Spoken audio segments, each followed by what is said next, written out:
नमस्कार दोस्तों।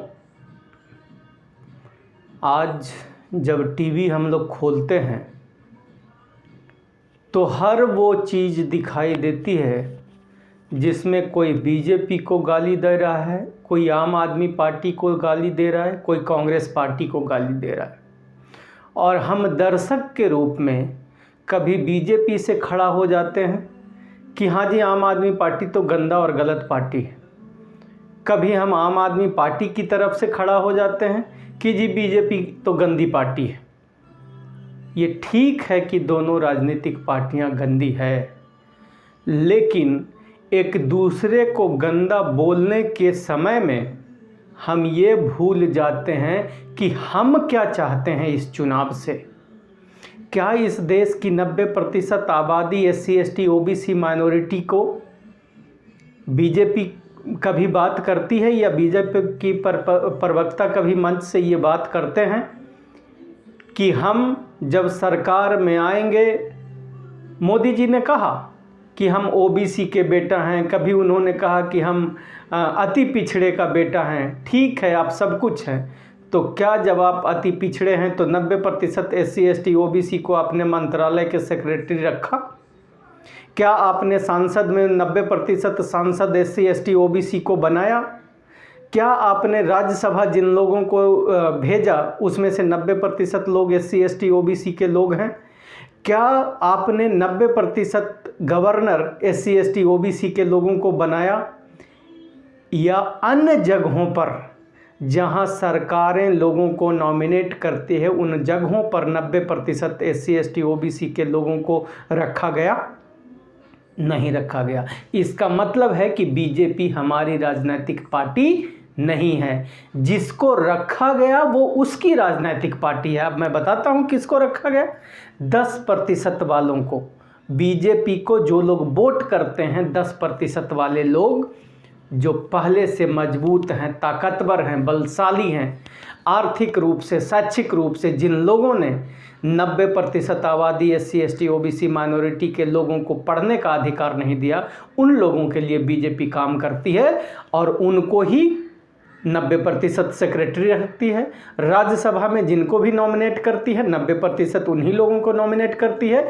जितने भी गवर्नर बनाए जाते हैं 90% उन्हीं लोगों को गवर्नर बनाया जाता है। इसका मतलब क्लियर हो गया कि बीजेपी जो है वो 10% वाले लोगों की पार्टी है। आइए अब हम बात करते हैं आम आदमी पार्टी, जो कहने के लिए गरीबों, कमज़ोरों, लाचारों, मजबूरों की बात करती है। और क्या करती है वो मैं बताता हूँ।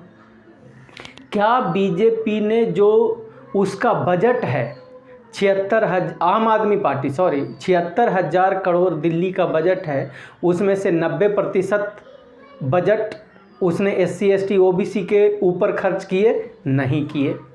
क्या उसने जितने सांसद नॉमिनेट किए राज्यसभा में उसमें से 90% सांसद नॉमिनेट किए SC ST OBC माइनॉरिटी के लोगों का?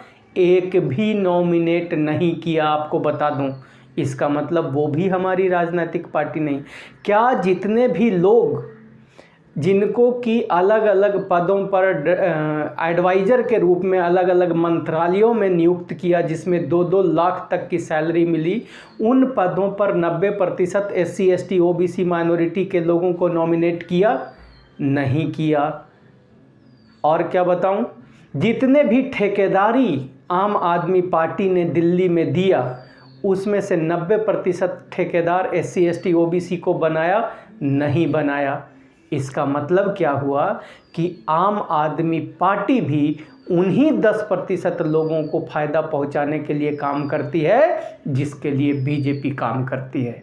इसका मतलब आम आदमी और बीजेपी में कोई फ़र्क नहीं है।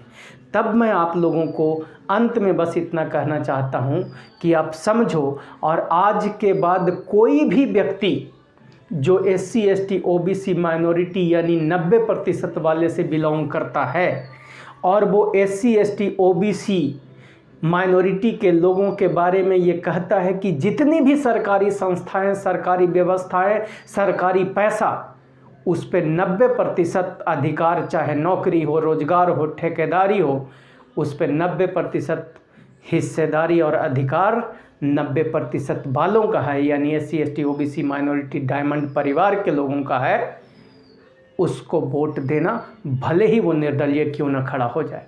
मैं आपको दिल्ली के विधानसभा की बात कर रहा हूँ, तैयारी अभी से आपको करना है। जो लोग भी चुनाव लड़ना चाहते हैं, आपके पास जज्बा होना चाहिए।